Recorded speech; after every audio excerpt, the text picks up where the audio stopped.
The subject matter of my work, it's always been about what happens to human beings, and what happens to human beings usually in history, manifested in the past but through contemporary time. A lot of it has to do with death and art, the remaking of art. I don't do revisions or deconstructions. Those are postmodernist terms that don't apply to me, because I'm not a modernist. I never have been a modernist, no less a postmodernist. Well, I'm living in that time, but I don't think this is a theory that people basically put a name to, and something like postmodernism is an architectural term. It doesn't really apply to visual arts. I've never said no to myself. If I have an image, an idea, I'll try it. I've never said to myself, I wish I did that. I try it. Sometimes it doesn't work, but eventually it'll manifest itself somewhere, sometime, to something that is new, totally new to my own psyche and my realization. In fact, I can say that when I construct something, some idea, it becomes an idea, then it's manifested as a tableau of some sort. And then I put reality into that. I deal with people, and I never know what I'm going to get. I photograph in order to see what I've manifested. I want to see what that looks like as a photograph, not just in the camera, because I want to change that again as the print. I make my own prints, and no one can make those prints for me. And as I make the prints, it changes. I'll either reject it, think of something else, but normally it's too late after I get back from South America or wherever I'm photographing.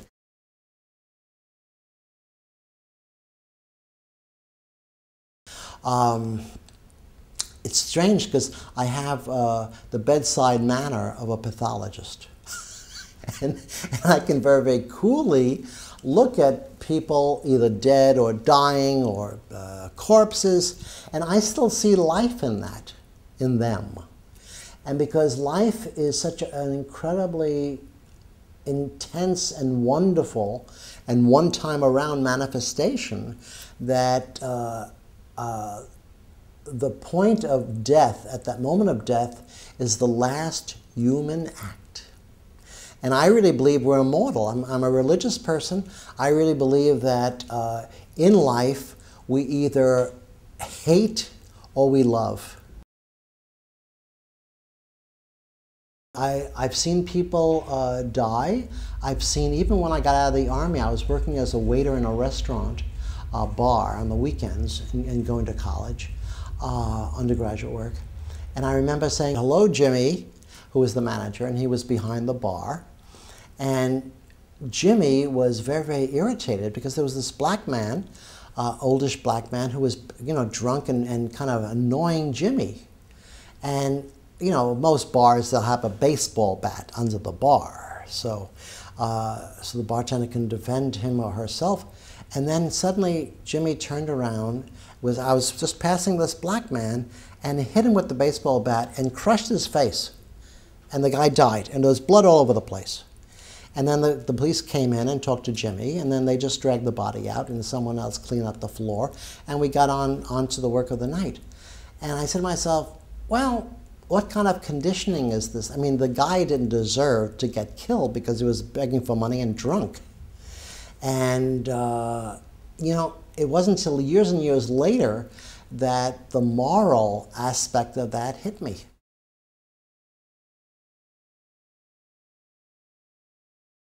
I was most impressed in France.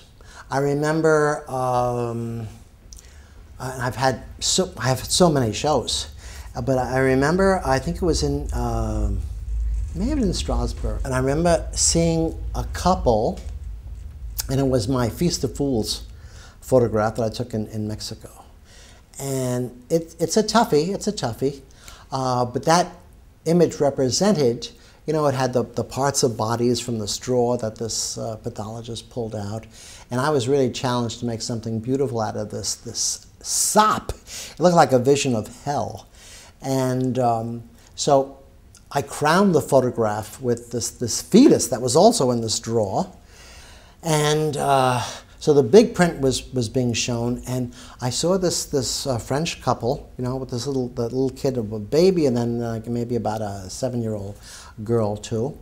And they were explaining what this thing was about. I said, this is very important because if this was shown in the United States, you know, at a gallery circumstance, the reaction would be very, very, very primitive. This was very, very sophisticated.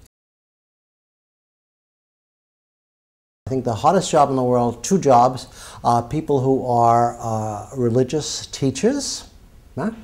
And people who are artists, because I think that they're dealing for sure with non-physical mystery. And the artist's job is to present mystery in a physical form, but that physical form is only a kind of a vapor.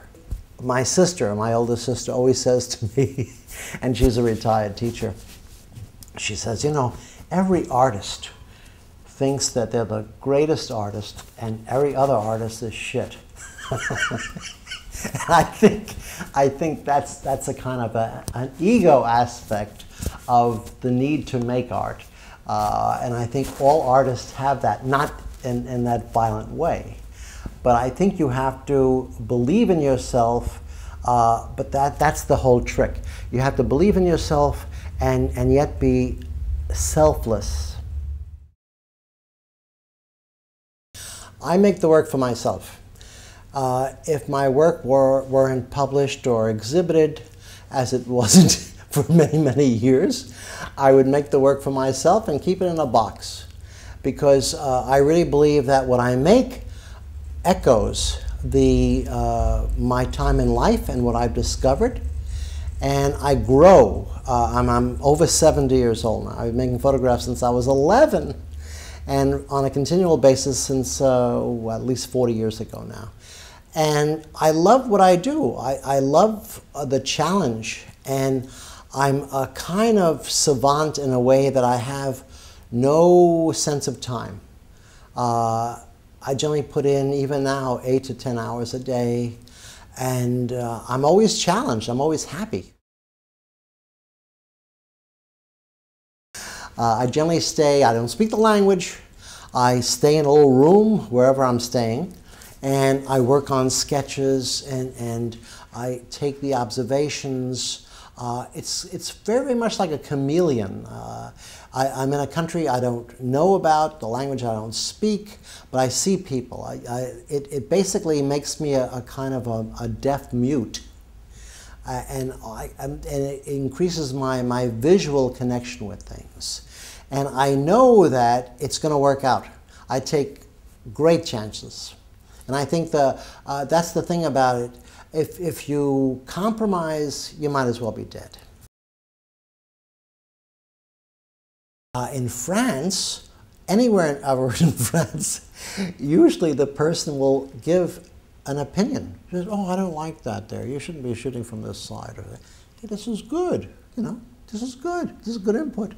And I want another set of eyes or another kind of impression, because when I'm photographing in a country, I'm photographing within that culture, the chameleon thing I was talking about, and I rely on that kind of cultural distinction, you know? And it's, I mean, I really think, and I know I'm in Paris, I'm in France, but I think that the art, you know, when I traveled through France, you go to different little museums and towns even, the French have, above all people in the West that I've come across, an innate sense of aestheticism.